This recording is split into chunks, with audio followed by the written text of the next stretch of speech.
October 2 விசிக மகளிர் விடுதலை இயக்கம் நடத்தும் மது மற்றும் போதைப் பொருள் ஒழிப்பு மகளிர் மாநாடு அணிதிரள்வோம் வாரீர். இடம் உளுந்தூர்பேட்டை. திருப்பூரில் புதிய ஓப்போ போனுக்குள் பழைய நோக்கியா பேட்டரியை வைத்து விற்று நூதன முறையில் ஏமாற்றியிருக்கின்றனர். திருப்பூரில் இந்தியா முழுவதும் இருந்து புலம்பெயர்ந்து பலர் பணிபுரிந்து வருகின்றனர். இவர்களில் சிலர் சொந்த ஊருக்கு செல்ல பணம் தேவைப்படுவதாக கூறி தங்களிடம் இருக்கும் விலை உயர்ந்த செல்போன்களை குறைந்த விலையில் விற்று விடுவதாக கூறப்படுகிறது. 20,000 ரூபாய் செல்போன் 5,000 ரூபாய்க்கு கிடைப்பதாக கூறி சக தொழிலாளர்களும் வாங்கி விடுவதாக சொல்லப்படுகிறது. இந்நிலையில் இந்த செல்போன்கள் அனைத்தும் போலியாக தயாரிக்கப்பட்டவை என்பது தெரிய வந்துள்ளது. புதிய ஓப்போ போனுக்குள் பழைய நோக்கியா பேட்டரியை வைத்தும் கேமரா பெயரில் வெறும் கண்ணாடியை வைத்தும் ஏமாற்றியிருப்பது அம்பலமாகி இருக்கிறது.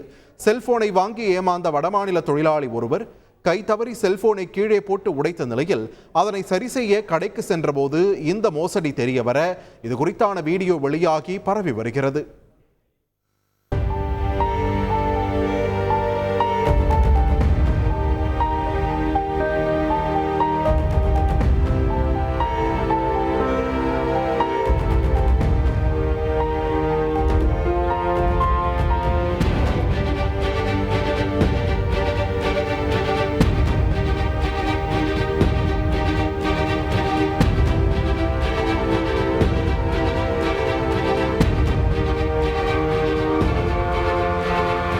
டெல்லியில் செல்போனில் மறைத்து எடுத்து வரப்பட்ட 2 தங்கக்கட்டிகள் பறிமுதல் செய்யப்பட்டன.